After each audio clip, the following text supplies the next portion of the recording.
एक मर्तबा हजरत मूसा अलैहिस्सलाम तूर की तरफ रवाना हो रहे थे कि रास्ते में उनकी नज़र एक गमगीन औरत पर पड़ी जो आंसू बहा रही थी। उन्होंने उससे उसकी परेशानी पूछी।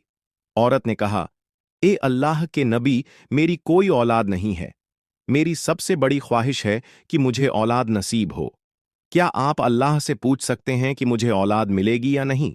हजरत मूसा अलैहिस्सलाम जब तूर पहाड़ पर पहुंचे तो उन्होंने उस औरत की बात अपने रब से कही। जवाब मिला, ए मूसा, उस औरत की तकदीर में औलाद नहीं लिखी गई। जब हजरत मूसा ने यह बात उस औरत को बताई तो वह और भी ज्यादा मायूस हो गई। वह खुद को बेसहारा महसूस करने लगी। कुछ वक्त गुजरने के बाद एक दरवेश उस औरत के दरवाजे पर आया और आवाज लगाई, मैं भूखा हूं, मुझे कुछ खाने को दे दो। औरत बाहर निकली और देखा कि एक फकीर है। फकीर ने कहा, अगर तुम मुझे रोटियां खिलाओगी तो अल्लाह तुम्हें बेटा देगा। औरत ने दिल से उसे खाना खिलाया। वक्त के साथ अल्लाह ताला ने उस औरत को 3 बेटे अता फरमा दिए। जब हजरत मूसा अलैहिस्सलाम दोबारा वहां से गुजरे तो औरत ने उन्हें बुलाया और कहा, आपने कहा था कि मुझे औलाद नहीं मिलेगी, लेकिन अल्लाह ने मुझे 3 बेटे दिए हैं। हजरत मूसा को हैरत हुई। उन्होंने फिर तूर पर जाकर अल्लाह से पूछा।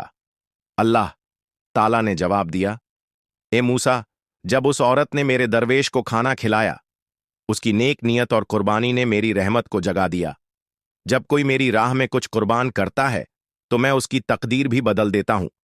फिर अल्लाह ने उन्हें एक बर्तन और छुरी दी और कहा, इसे इंसानी गोश्त से भरकर लाओ। सब ने इनकार किया, मगर एक गरीब आदमी राजी हो गया और अपने जिस्म से गोश्त काटकर बर्तन में डाल दिया। अल्लाह ने पूछा, तुमने अपनी चमड़ी क्यों नहीं काटी? क्या तुम इंसान नहीं? हजरत मूसा पर यह बात बहुत भारी गुजरी। उन्होंने सज्जदा किया और कहा, या रब, मुझे माफ कर दे।